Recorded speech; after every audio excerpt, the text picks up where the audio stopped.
English ಮಾಧ್ಯಮಗಳ ಅಬ್ಬರಕ್ಕೆ ನಶಿಸಿ ಹೋಗುತ್ತಿರುವ ಸರ್ಕಾರಿ ಶಾಲೆಗಳನ್ನು ಉಳಿಸಿಕೊಳ್ಳಲು ಶಿಕ್ಷಣ ಇಲಾಖೆ ಹಳೆ ವಿದ್ಯಾರ್ಥಿಗಳು ನಾನಾ ಪ್ರಯತ್ನಗಳನ್ನು ಮಾಡುತ್ತಲೇ ಬಂದಿದ್ದಾರೆ. ತರಗತಿ ಕೋಣೆಯ ಬಾಗಿಲಿಗೆ ರೈಲು ಮತ್ತು ಬಸ್ಗಳ 3D ಪೇಂಟಿಂಗ್ಗಳನ್ನು ಮಾಡಿ ಮಕ್ಕಳನ್ನು ಸರ್ಕಾರಿ ಶಾಲೆಯತ್ತ ಆಕರ್ಷಿಸಿಕೊಳ್ಳುವುದನ್ನು ಹಲವು ಕಡೆಗಳಲ್ಲಿ ಕಂಡಿದ್ದೇವೆ. ಆದರೆ ನಿಜವಾದ ಬಸ್ನೊಳಗಡೆ ತರಗತಿ ನಡೆಸಿದ್ರೆ ಹೇಗೆ? ಎಸ್, ಇಂತಹದೊಂದು ವಿನೂತನ ಪ್ರಯತ್ನಕ್ಕೆ ಕುಂದಾಪುರದ ಬಾಗವಾಡಿಯ ಸರ್ಕಾರಿ ಶಾಲೆ ಮುಂದಾಗಿದೆ. ಈ ಕುರಿತಾದ ಒಂದು ಸ್ಪೆಷಲ್ ಸ್ಟೋರಿ ಇಲ್ಲಿದೆ ನೋಡಿ.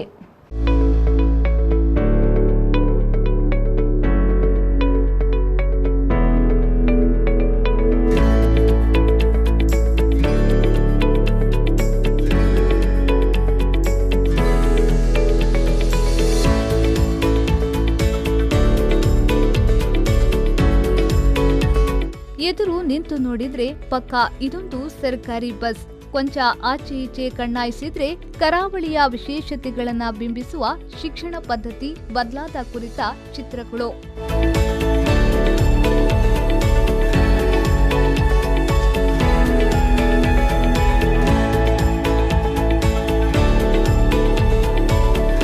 ಅರೆ ಇದೇನಪ್ಪ ಎಂದು ಬಸ್ ಒಳಗೆ ಕಾಲಿಟ್ರೆ ಜ್ಞಾನ ದೇಗುಲದಂತೆ ತಮ್ಮನ್ನ ಸೆಳೆಯುವ ಡಿಜಿಟಲ್ ತರಗತಿ.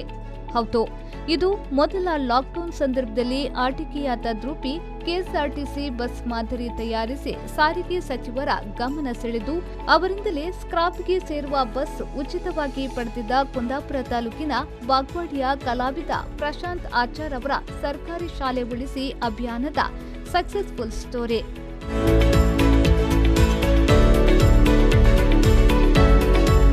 ಸಚಿವರಿಂದ ಉಚಿತವಾಗಿ ಪಡೆದಿದ್ದ ಬಸ್ ಅನ್ನ ಮರು ವಿನ್ಯಾಸಗೊಳಿಸಿ ತಾವು ಕಲಿತ ಬಾಗವಾಡಿ ಸರ್ಕಾರಿ ಶಾಲೆಯ ಸ್ಮಾರ್ಟ್ ತರಗತಿಯಾಗಿ ಬದಲಾಯಿಸಿದ್ದಾರೆ.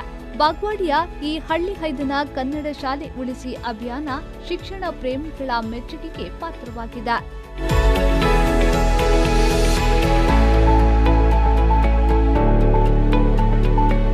ಕೆಎಸ್ಆರ್ಟಿಸಿ ತದ್ರೂಪಿ ಬಸ್ ಮಾದರಿಗಳನ್ನು ರಚಿಸಿ ಸುದ್ದಿಯಾದ ಬಾಗವಾಡಿ ನಿವಾಸಿಗಳಾದ ಪ್ರಶಾಂತ್ ಆಚಾರ್ ಹಾಗೂ ಅವರ ಸಹೋದರ ಪ್ರಕಾಶ್ ಆಚಾರ್ ನೇರವಾಗಿ ಸಾರಿಗೆ ಸಚಿವರನ್ನ ಭೇಟಿಯಾಗಿ ಸ್ಕ್ರಾಪ್ ಬಸ್ನಲ್ಲಿ ಸ್ಮಾರ್ಟ್ ತರಗತಿ ಮಾಡುವ ಕುರಿತು ಬೇಡಿಕೆಯನ್ನ ಇಟ್ಟಿದ್ರು. ಕಲಾವಿದನ ಬೇಡಿಕೆಗೆ ಸ್ಪಂದಿಸಿದ್ದ ಅಂದಿನ ಸಾರಿಗೆ ಸಚಿವ ಲಕ್ಷ್ಮಣ್ ಸವದಿ ಅವರು ಕೇವಲ 15 ದಿನದೊಳಗಡೆ ಬಾಗವಾಡಿ ಸರ್ಕಾರಿ ಶಾಲೆಗೆ ಕೆಎಸ್ಆರ್ಟಿಸಿ ಸ್ಕ್ರಾಪ್ ಬಸ್ ಅನ್ನ ಉಚಿತವಾಗಿ ನೀಡಿದ್ರು. ಸ್ವತಃ ಕಲಾವಿದ ಪ್ರಶಾಂತ್ ಆಚಾರ್ ಹಾಗೂ ಅವರ ಸಹೋದರ ಪ್ರಕಾಶ್ ಆಚಾರ್ ಬಿಡುವಿನ ವೇಳೆಯಲ್ಲಿ ಕೆಎಸ್ಆರ್ಟಿಸಿ ಬಸ್ ಅನ್ನ ಸ್ಮಾರ್ಟ್ ತರಗತಿಯಾಗಿ ನವೀಕರಣಗೊಳಿಸಿ ಇದೀಗ ಬಸ್ಗೆ ಅಂತಿಮ ಸ್ಪರ್ಶವನ್ನ ನೀಡಿದ್ದಾರೆ.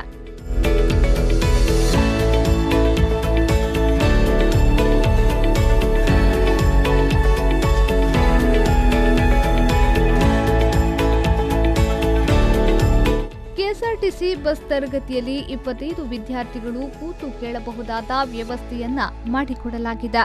ಪ್ರಾಜೆಕ್ಟರ್ ವ್ಯವಸ್ಥೆ, ಬಸ್ ಒಳಗಿನ ಸುತ್ತಲಿನ ಬದಿಯ ಮೇಲ್ಭಾಗದ ಗಾಜಿಗೆ ಸುತ್ತಲೂ ಸ್ವಾತಂತ್ರ್ಯ ಹೋರಾಟಗಾರರ, ಸಮಾಜ ಸುಧಾರಕರ, ಸಾಹಿತಿಗಳ ಚಿತ್ರಗಳನ್ನ ಅಳವಡಿಸಲಾಗಿದೆ. ಬಸ್ನೊಳಗಡೆ ಗ್ರಂಥಾಲಯದ ವ್ಯವಸ್ಥೆಯನ್ನ ಮಾಡಲಾಗಿದ್ದು, ಬಸ್ನೊಳಗಿರುವ ಚಿತ್ರಗಳಲ್ಲಿರುವವರ ಕುರಿತು ವಿದ್ಯಾರ್ಥಿಗಳಿಗೆ ಏನಾದರೂ ಪ್ರಶ್ನೆಗಳು, ಸಂದೇಹಗಳಿದ್ರೆ ಅವರ ಕುರಿತಾದ ಪುಸ್ತಕಗಳನ್ನ ಇದೇ ಗ್ರಂಥಾಲಯದ ಒಳಗಡೆ ಇರಿಸಲಾಗಿದ್ದು, ವಿದ್ಯಾರ್ಥಿಗಳು ಅದರಲ್ಲಿ ಉತ್ತರಗಳನ್ನ ಕಂಡುಕೊಳ್ಳಬಹುದಾದ ವ್ಯವಸ್ಥೆಯನ್ನ ಕಲ್ಪಿಸಲಾಗಿದೆ. ನನ್ನ ಹೆಸರು ಪ್ರಜ್ಞಾ. ನಾನು ಸರ್ಕಾರಿ ಹಿರಿಯ ಪ್ರಾಥಮಿಕ ಶಾಲೆ ನೂದಾಡಿ ಸೆಕೆಂಡ್ ಬಗ್ವಾಡಿ ಇಲ್ಲಿ 7ನೇ ತರಗತಿಯಲ್ಲಿ ಓದುತ್ತಿದ್ದೇನೆ. ನಮ್ಮ ಶಾಲೆಯಲ್ಲಿ ಸರ್ಕಾರಿ ಬಸ್ಸನ್ನು ಸ್ಮಾರ್ಟ್ ಕ್ಲಾಸ್ ಅನ್ನಾಗಿ ಮಾಡಿರುವುದು ನಮಗೆಲ್ಲ ಖುಷಿಯ ವಿಚಾರವಾಗಿದೆ. ನನಗೂ ಹಾಗೂ ನನ್ನ ಸ್ನೇಹಿತರಿಗೂ ಈ ಬಸ್ನಲ್ಲಿ ಸ್ಮಾರ್ಟ್ ಕ್ಲಾಸ್ ಅನ್ನುವುದು ಒಂದು ಹೊಸ ರೀತಿಯ ಅನುಭವವಾಗಿದೆ. ನಾವು ತರಗತಿಯಲ್ಲಿ ಕುಳಿತುಕೊಳ್ಳುವುದಕ್ಕಿಂತ ಬಸ್ನಲ್ಲಿ ಮಾಡಿರುವ ಸ್ಮಾರ್ಟ್ ಕ್ಲಾಸ್ನಲ್ಲಿ ಕುಳಿತುಕೊಳ್ಳುವ ಅನುಭವ ತುಂಬ ಸುಂದರವಾಗಿರುತ್ತದೆ. ಈ ಸ್ಮಾರ್ಟ್ ಕ್ಲಾಸ್ನಲ್ಲಿ ಒಂದು ಹೊಸ ರೀತಿಯ ಸೌಲಭ್ಯಗಳು ಇವೆ ಹಾಗೂ ಈ ಸ್ಮಾರ್ಟ್ ಕ್ಲಾಸ್ ನಮಗೆ ಒಂದು ಹೊಸ ರೀತಿಯ ಅನುಭವವಾಗಿದೆ. ಇದರಲ್ಲಿ ಫ್ಯಾನ್, ಕಂಪ್ಯೂಟರ್, ಆಮೇಲೆ ಹ್ಯಾಂಡ್ ವಾಶ್, ಆಮೇಲೆ ಗ್ರಂಥಾಲಯ, ವಿಜ್ಞಾನಿಗಳ ಫೋಟೋ, ಆಮೇಲೆ ಕಲಾವಿದರ ಭಾವಚಿತ್ರಗಳು ಈ ಒಂದು ಸ್ಮಾರ್ಟ್ ಕ್ಲಾಸ್ನಲ್ಲಿ ಜೋಡಿಸಲಾಗಿದೆ. 4 ಫ್ಯಾನ್ಗಳನ್ನು ಅಳವಡಿಸಲಾಗಿದ್ದು ಗಾಳಿಯ ವ್ಯವಸ್ಥೆಯನ್ನ ಮಾಡಿಕೊಡಲಾಗಿದೆ. ವಾಶ್ ಬೇಸಿನ್ ವ್ಯವಸ್ಥೆಯೂ ಇದೆ. ಇನ್ನು ಬಸ್ನ ಮುಂಭಾಗ ಅದರ ಮೂಲ ಸ್ವರೂಪವನ್ನ ಹಾಗೆಯೇ ಉಳಿಸಿಕೊಂಡಿದ್ದು, ಸ್ಟೇರಿಂಗ್, ಚಾಲಕರ ಸೀಟನ್ನ ಹಾಗೆಯೇ ಬಿಡಲಾಗಿದೆ. ಅಲ್ಲಿ ಉಳಿದ ಅಷ್ಟಿಷ್ಟು ಜಾಗವನ್ನ ಸ್ಟೋರೇಜ್ ಕೋಣೆಯಾಗಿ ಪರಿವರ್ತಿಸಿಕೊಳ್ಳಲಾಗಿದೆ. ಇದಕ್ಕೆ ಪ್ರಾಜೆಕ್ಟರ್ ಕೋಣೆಯಿಂದಲೇ ಬಾಗಿಲಿನ ವ್ಯವಸ್ಥೆಯನ್ನ ಮಾಡಿಕೊಡಲಾಗಿದೆ. ನನ್ನ ಹೆಸರು ಶೈಲಜಾ ಶೆಟ್ಟಿ ಅಂತ, ಸರ್ಕಾರಿ ಹಿರಿಯ ಪ್ರಾಥಮಿಕ ಶಾಲೆ ನೂಜಾಡಿ ಸೆಕೆಂಡ್ ಬಗ್ವಾಡಿ ಇದರ ಮುಖ್ಯೋಪಾಧ್ಯಾಯಿನಿ. ಈ ಶಾಲೆ ಎನ್ನುವಂಥದ್ದು ಗ್ರಾಮೀಣ ಭಾಗದ ಕೃಷಿ ಕೂಲಿ ಕಾರ್ಮಿಕ ಮಕ್ಕಳು ಮಾತ್ರ ಬರುವಂಥ ಶಾಲೆಗೆ ಬರುವಂಥ ಒಂದು ವ್ಯವಸ್ಥೆ ಇರುವಂಥ ಶಾಲೆ. ಕೇವಲ 40 ಮಕ್ಕಳಿದ್ದು ಶಾಲೆ ಎನ್ನುವಂಥದ್ದು ಬಹಳ 7ನೇ ಕ್ಲಾಸ್ ಇದ್ದರೂ ಕೂಡ 40 ಮಕ್ಕಳಿದ್ದಿದ್ರು.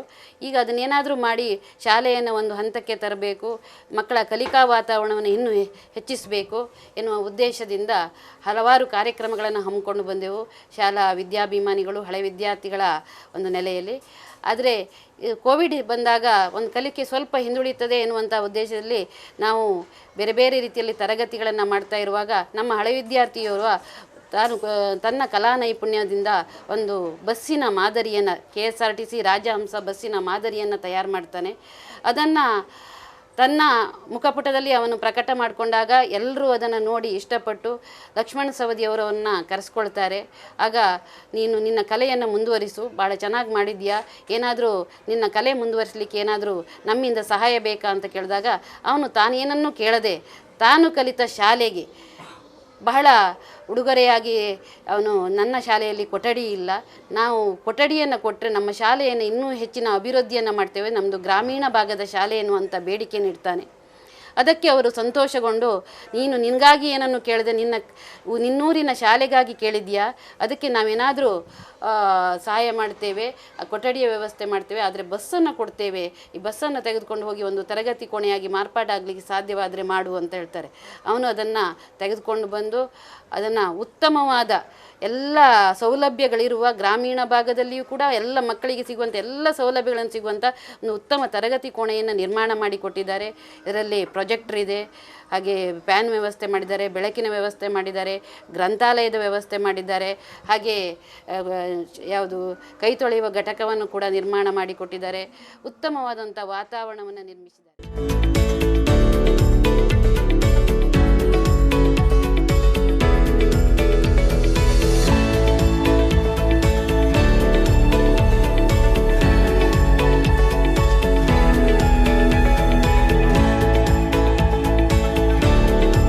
ಬಸ್ನ ಹೊರಭಾಗದ ಒಂದು ಬದಿಯಲ್ಲಿ ಶಿಕ್ಷಣ ಪದ್ಧತಿಯ ಕುರಿತು ಚಿತ್ರಗಳನ್ನು ರಚಿಸಲಾಗಿದೆ.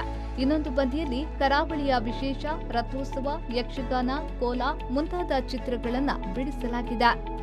ವಿನೂತನ ಮಾದರಿಯ ಸ್ಮಾರ್ಟ್ ಕ್ಲಾಸ್ ಉದ್ಘಾಟನೆ ಶನಿವಾರ ನಡೆಯಲಿದೆ. ಉಸ್ತುವಾರಿ ಸಚಿವ ಎಸ್ ಅಂಗಾರ ಬಸ್ ಅನ್ನು ಉದ್ಘಾಟಿಸಲಿದ್ದಾರೆ. ಸಚಿವ ಕೋಟಾ ಶ್ರೀನಿವಾಸ್ ಪೂಜಾರಿ ಸ್ಮಾರ್ಟ್ ತರಗತಿ ಉದ್ಘಾಟಿಸಲಿದ್ದು, ಶಾಸಕ ಬಿಎಂ ಸುಕುಮಾರ್ ಶೆಟ್ಟಿ ಅಧ್ಯಕ್ಷತೆಯನ್ನ ವಹಿಸಲಿದ್ದಾರೆ. ಮಾಜಿ ಶಾಸಕ ಕೆ ಗೋಪಾಲ್ ಪೂಜಾರಿ ಗ್ರಂಥಾಲಯ ಉದ್ಘಾಟಿಸಲಿದ್ದು, ಮುಖ್ಯ ಅತಿಥಿಗಳಾಗಿ ಹಕ್ಲಾಡಿ ಗ್ರಾಮ ಪಂಚಾಯತ್ ಅಧ್ಯಕ್ಷ ಚೇತನ್ ಕುಮಾರ್, KSRTC ವ್ಯವಸ್ಥಾಪನಾ ನಿರ್ದೇಶಕ ಶಿವಯೋಗಿ ಸಿ ಕಳಸದ, ಶಿಕ್ಷಣ ಇಲಾಖೆಯ ಉಪನಿರ್ದೇಶಕರಾದ ಗೋವಿಂದ ಮಡಿವಾಳ, ಕ್ಷೇತ್ರ ಶಿಕ್ಷಣಾಧಿಕಾರಿ ಜಿಎಂ ಮುಂದಿನಮನಿ ಮೊದಲಾದವರು ಉಪಸ್ಥಿತರಿರಲಿದ್ದಾರೆ. ಬಾಗವಾಡಿ ಹಳ್ಳಿಹೈದನ ಪ್ರತಿಭೆಯ ಕುರಿತು ದೃಶ್ಯ ಮಾಧ್ಯಮದಲ್ಲಿ ಮೊದಲು ವಿ4 ನ್ಯೂಸ್ ವಾಹಿನಿ ವಿಶೇಷ ವರದಿ ಬಿತ್ತರಿಸಿ ಕಲಾವಿದ ಪ್ರಶಾಂತ್ ಆಚಾರ್ ಅವರನ್ನ ಹುರಿತುಂಬಿಸಿತು. ಗ್ರಾಮೀಣ ಭಾಗದ ಕಡು ಬಡವರು ಮನೆಯ ಮಕ್ಕಳು ಸರ್ಕಾರಿ ಶಾಲೆಯಲ್ಲಿ ಹವಾನಿಯಂತ್ರಿತ ರೂಮ್ನೊಳಗಡೆ ಸಂಪೂರ್ಣ ಡಿಜಿಟಲ್ ವ್ಯವಸ್ಥೆಯಲ್ಲಿ ಕೂತು ಪಾಠ ಕೇಳುವುದನ್ನ ನೋಡುವುದು ಆಚಾರ್ ಸಹೋದರರ ಮುಂದಿನ ಗುರಿ. ದಾನಿಗಳು ಕೈ ಜೋಡಿಸಿದ್ರೆ ಇದೇ ಬಸ್ನೊಳಗಡೆ AC ಜೋಡಣೆ ಮಾಡಿ ಹೈಟೆಕ್ ತರಗತಿಯಾಗಿ ಮಾರ್ಪಡಿಸುವ ಯೋಚನೆಯಲ್ಲಿದ್ದಾರೆ. ಆಚಾರ್ ಸಹೋದರರ ಈ ವಿನೂತನ ಕಲ್ಪನೆಗಳಿಗೆ ಬಣ್ಣ ತುಂಬುವ ಕಾಯಕ ದಾನಿಗಳು ಮಾಡಬೇಕಿದೆಯಷ್ಟೇ.